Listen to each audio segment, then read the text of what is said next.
नमस्कार दर्शक बंधु शुभ संध्या एबीएस चैनल स्वागत जनाऊँगी आपण को। आज हूँ 5 तारिख सोमवार। आज मु आपण पाखक देश तथा विदेश बछा बछा गुरुत्वपूर्ण खबरटी को नहीं आसी जो खबर गुड़िक आपण जानिबा निहाती दरकार। भिडियोटी को शेष पर्यंत देखंतु। जदि ये चैनल को नुआ करी देखुचंदी दयाकोरी सब्सक्राइब करी पाखरे थिबा बेल आइकन को दबाई दियंतु। डेरी न करी एबे खबर ऊपर नजर पकांतु। आज प्रथम अपडेट रही। आज लोकों अभियोग शुणुंट मुख्यमंत्री मोहन चरण माझी। पंजीकरण पाई लोकों प्रबल भिड़ लगी रही। पंजीकरण करी मुख्यमंत्री को निज अभियोग शुणाइवाई शताधिक लोकों भिड़ जमी। मुख्यमंत्री जनसाधारण विभिन्न अभियोग शुणिबे। यार समाधान पाई पदक्षेप नेवा आशा भुवनेश्वर यूनिट 5 स्थित मुख्यमंत्री अभियोग प्रकोष्ठ लोकों भिड़ जमी। उल्लेखनीय पुराना सरकार समय दीर्घ वर्ष धरी मुख्यमंत्री अभियोग प्रकोष्ठ बंद रही फल लोकों अभियोग शुणाणी हो पार नाला। एवं नुआ सरकार आसवा पर पुणी थे जनसाधारण अभियोग शुणाणी अभियोग प्रकोष्ठ खोली। जनशुणाणी लोकों भिड़ जमी। पूर्वा 11 आरंभ हो जनशुणाणी। एथिपाई आज सकाल 8टार दिन 12टा पर्यंत मुख्यमंत्री अभियोग प्रकोष्ठ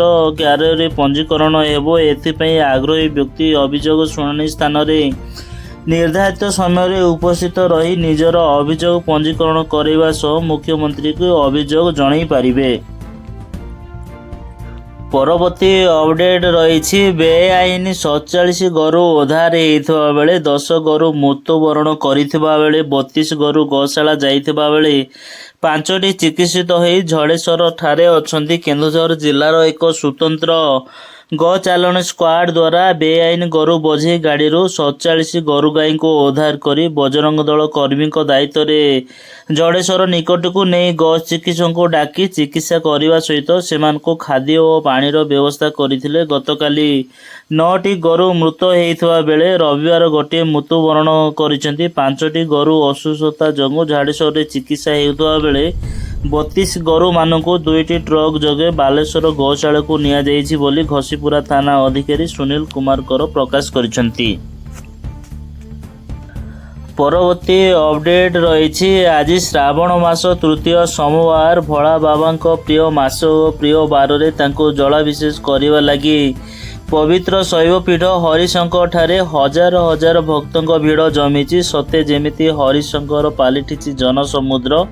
काउडिया माने कांधरे बाहुंगी धरी विलंबित राति मंदिर रे लंबा लाइन लगे अति निष्ठार सह चली पूजार्चना। हर हर महादेव नारे प्रकंडित होउछि गगन पवन। धार्मिक मान्यता अनुଯାयी श्रावण रे मासरे शिवशंकर पृथ्वी रे वास करिथांती। जेउथिपई भक्त माने मानसिक करी श्रावण मासरे भगवान शिवंकर पूजा और जलाभिषेक करिथांती। या द्वारा मानसिक पूर्ण होइथाय बोली विश्वास रही। चलित वर्ष श्रावण मासरे 5टी सोमवार पड़ुछि। आज तृतीय सोमवार। आज समस्त शिव मंदिर रे भक्तों प्रबल भीड़ देखा मिली। अन्यपटे भीड़ को दृष्टि रखी मंदिर प्रशासन और पुलिस पक्षर सुरक्षा व्यवस्था कड़ाकड़ी करा लोकों प्रबल भीड़ पर ट्राफिक समस्या देखा मिलता। आग को आहरी 2टी सोमवार थिबारु पुलिस प्रशासन ए दिगरे दृष्टि देवाकू मंदिर को आसीथिबा श्रद्धालु माने अनुरोध करिसेंती।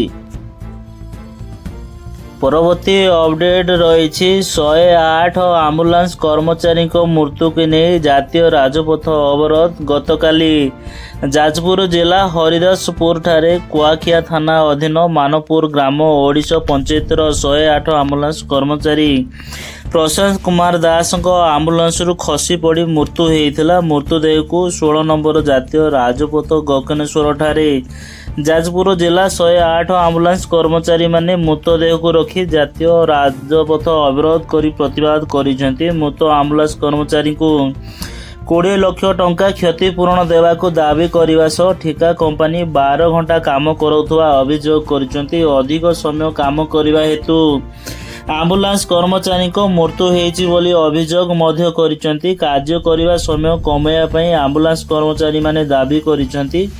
ଆଗାମୀ ଦିନରେ ଦାବି ପୂରଣ ନ ହେଲେ ରାଜ୍ୟର ସମସ୍ତ ଆମ୍ବୁଲାନ୍ସ କର୍ମଚାରୀ ଧାରଣାକୁ ଓହ୍ଲାଇବେ ବୋଲି ପ୍ରତିବାଦ କରିଛନ୍ତି। ଘଟଣାସ୍ଥଳରେ ଯାଜପୁର ଏସ୍ଡିପିଓ ଧର୍ମଶାଳା କୁଆଖିଆ ବଡ଼ଚଣା ଥାନା ଅଧିକାରୀ ଯାଜପୁର ସିଡିଏମ୍ ଉପସ୍ଥିତ ରହି ଆମ୍ବୁଲାନ୍ସ କର୍ମଚାରୀଙ୍କୁ ବୁଝାସୁଝା କରିଥିବା ଜଣାପଡ଼ିଛି।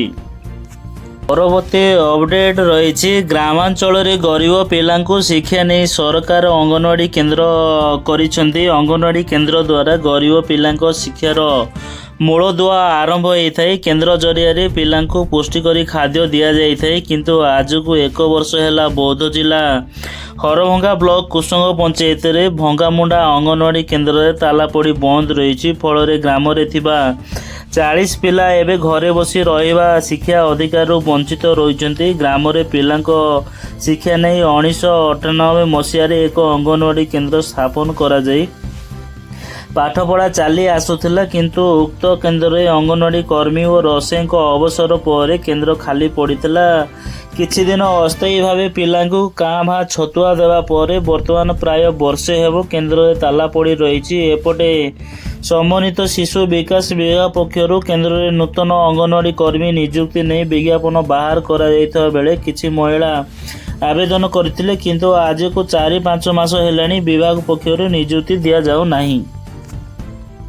ପରବର୍ତ୍ତୀ ଅପଡେଟ୍ ରହିଛି। ଶିକାରୀ ଘରେ ଶିମିଳିପାଳ ବ୍ୟାଘ୍ର ସୁରକ୍ଷା ବାହିନୀର ହଠାତ୍ ଚଢ଼ଉ। ଶିକାରୀ ଘରୁ ଜବତ ହେଲା ହାଡ଼, ଶିଙ୍ଗ ଏବଂ ଶିକାର ସମ୍ବନ୍ଧୀୟ ସରଞ୍ଜାମ। ଶିକାରୀ ଜଣକ ହେଉଛନ୍ତି ମକାବାଡ଼ି ଗାଁର ଲଙ୍କନ ବଦ୍ରା। ସୂଚନା ଅନୁଯାୟୀ ଶିମିଳିପାଳରେ ଶିକାରୀଙ୍କ ଉତ୍ପାତ। ଶିମିଳିପାଳ ଉତ୍ତର ବନ୍ୟପ୍ରାଣୀ ବନଖଣ୍ଡ ଅଞ୍ଚଳରେ ବେଆଇନ ଶିକାର ହେଉଥିବା ନେଇ ପୂର୍ବରୁ ଖବର ପାଇଥିଲା ଶିମିଳିପାଳ ବ୍ୟାଘ୍ର ସୁରକ୍ଷା ବାହିନୀ ଏବଂ ତାଙ୍କୁ ଆରେଷ୍ଟ କରିଛନ୍ତି।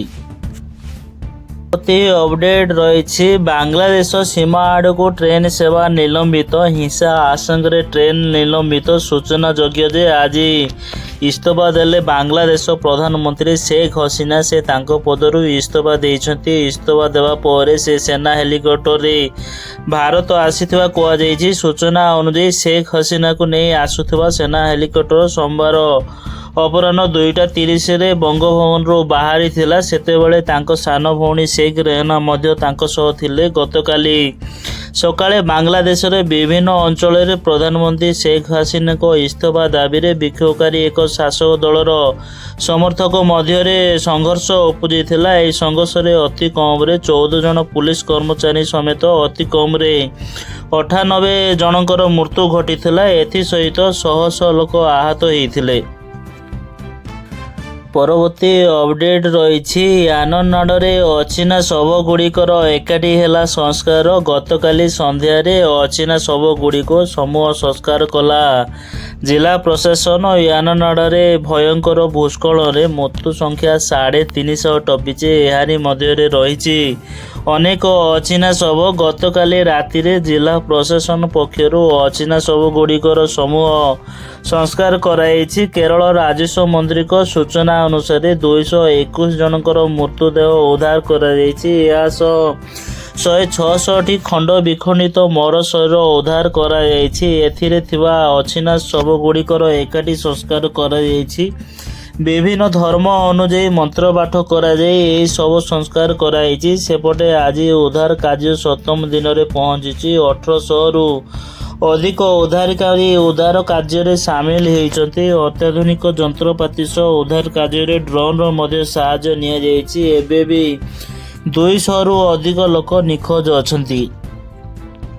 ପରବର୍ତ୍ତୀ ଅପଡେଟ୍ ରହିଛି। ଭୁବନେଶ୍ୱର ସ୍ଥିତ ରାଜ୍ୟ ଅଭିଯୋଗ ପ୍ରକୋଷ୍ଠରେ ମୁଖ୍ୟମନ୍ତ୍ରୀ ମୋହନ ଚରଣ ମାଝୀ ଆଜି ଜଣ ଅଭିଯୋଗ ଶୁଣାଣି କରିଛନ୍ତି। ମୁଖ୍ୟମନ୍ତ୍ରୀଙ୍କ ସହ ଉପମୁଖ୍ୟମନ୍ତ୍ରୀ ପ୍ରଭିତା ପରିଡ଼ା, ରାଜ୍ୟ ମନ୍ତ୍ରିମଣ୍ଡଳର ଅନ୍ୟ ସଦସ୍ୟଙ୍କ ସହ ବିଭିନ୍ନ ବିଭାଗର ସଚିବମାନେ ଉପସ୍ଥିତ ରହି ଲୋକଙ୍କ ଅଭିଯୋଗ ଶୁଣିଛନ୍ତି। ଅଭିଯୋଗ ଶୁଣାଣି ପାଇଁ ଆଜି ସକାଳ 8ଟାରୁ ପଞ୍ଜୀକରଣ ଆରମ୍ଭ ହୋଇଥିଲା। ପ୍ରାୟ 1000ରୁ ପାଖାପାଖି ଲୋକ ପଞ୍ଜୀକରଣ କରିଥିବା ନେଇ ସୂଚନା ମିଳିଥିବା ବେଳେ ଶୁଣାଣି ସ୍ଥଳରେ ଲୋକଙ୍କର ଭିଡ଼ ପରିଲକ୍ଷିତ ହୋଇଛି। ଖୁବ୍ ଶୀଘ୍ର ଜିଲ୍ଲା ଓ ବ୍ଲକ ସ୍ତରରେ ଯାଇ ଅଭିଯୋଗ ଶୁଣିବେ ମନ୍ତ୍ରୀ। ତ୍ୱରିତ ବେଗରେ ନ୍ୟାୟ ଦେବା ସରକାରଙ୍କର ଉଦ୍ଦେଶ୍ୟ। ଏନେଇ ଉପମୁଖ୍ୟମନ୍ତ୍ରୀ ପ୍ରଭାତୀ ପରିଡ଼ା ସୂଚନା ଦେଇଛନ୍ତି। ଆଜି ମୁଖ୍ୟମନ୍ତ୍ରୀଙ୍କ ଅଭିଯୋଗ ଶୁଣାଣିରେ 1750 ପଞ୍ଜୀକରଣ ହୋଇଥିଲା।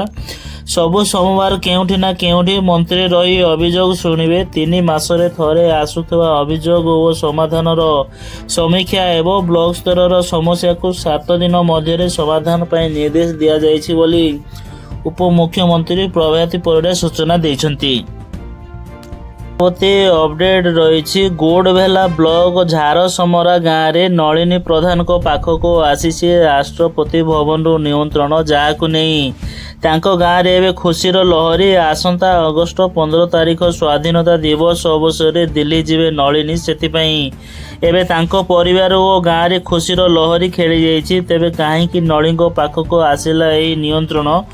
ନଳିନୀ ଜଣେ ବାଉଁଶ କାରିଗର। ଗତ ବର୍ଷ ବିଶ୍ୱକର୍ମା ଯୋଜନାରେ ବାଉଁଶରୁ ଘର କରଣା ଜିନିଷ ତିଆରି କରିବା ତାଲିମ ନେଇଥିଲେ। ବାଉଁଶରୁ ଟୋକେଇ, କୁଲା, ଗୁଲି ଆଦି ତିଆରି କରିବା ଶିଖିବା ପରେ ସୁଗମ ହୋଇଛନ୍ତି ଜୀବିକା। ପୂର୍ବରୁ କେବଳ ଚାଷବାସ କାମ କରି ପରିବାର ଚଳୁଥିଲେ। ଏବେ ପ୍ରଧାନମନ୍ତ୍ରୀ ବିଶ୍ୱକର୍ମା ଯୋଜନାରେ ଅନ୍ତର୍ଭୁକ୍ତ ହୋଇ ଜଣେ କୁଶଳୀ କାରିଗର ହୋଇପାରିଛନ୍ତି। ଏହା ବାଦ କେନ୍ଦ୍ର ସରକାରଙ୍କ ଆବାସ ଯୋଜନାରେ ଘର ଖଣ୍ଡିଏ ତିଆରି କରିଛନ୍ତି।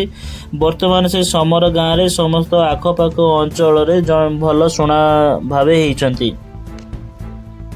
ପରବର୍ତ୍ତୀ ଅପଡେଟ୍ ରହିଛି। ରାଜ୍ୟରେ ଆଳୁର ଅଭାବ ଦୂର କରିବା ଲାଗି ରାଜ୍ୟ ସରକାର ପଞ୍ଜାବରୁ ଆଳୁ ଆଣିବାକୁ ଯୋଜନା କରିଛନ୍ତି। ରାଜ୍ୟରେ ଆଳୁର ଆବଶ୍ୟକତା ମେଣ୍ଟାଇବା ପାଇଁ ବର୍ତ୍ତମାନ ଉତ୍ତରପ୍ରଦେଶରୁ ଆଳୁ ଅଣାଯାଇଛି। ଦରକାର ପଡ଼ିଲେ ପଞ୍ଜାବରୁ ଆଳୁ ଆସିବ ବୋଲି ଯୋଗାଣ ମନ୍ତ୍ରୀ କୃଷ୍ଣଚନ୍ଦ୍ର ପାତ୍ର ସୋମବାର ଗଣମାଧ୍ୟମକୁ ସୂଚନା ଦେଇଛନ୍ତି। ପରବର୍ତ୍ତୀ ଅପଡେଟ୍ ରହିଛି। ଖୋର୍ଦ୍ଧା ଜିଲ୍ଲା ନିରାକାରପୁର ଥାନା ଅନ୍ତର୍ଗତ ରାମେଶ୍ୱର ପଞ୍ଚାୟତ ତାଳପଡ଼ା ରାସ୍ତାରେ ଏଏସ୍ଆଇ ଦୀପାଲିସ ନାୟକ ଚଢ଼ଉ କରି 105ଟି ବିଦେଶୀ ଚୋରା ମଦ ଜବତ କରିଛନ୍ତି। ତା ସହିତ ଏକ ସ୍କୁଟି ନମ୍ବର OD 02AV0043କୁ ଜବତ କରାଯାଇଛି। ପୁରୀ ଜିଲ୍ଲା ବାଲିପଡ଼ାର ବିନୋଦ ହାତୀକୁ ପୋଲିସ ଗିରଫ କରି କେସ୍ ନମ୍ବର 198/24ରେ ମାମଲା ରୁଜୁ କରିଥିବା ଜଣାପଡ଼ିଛି।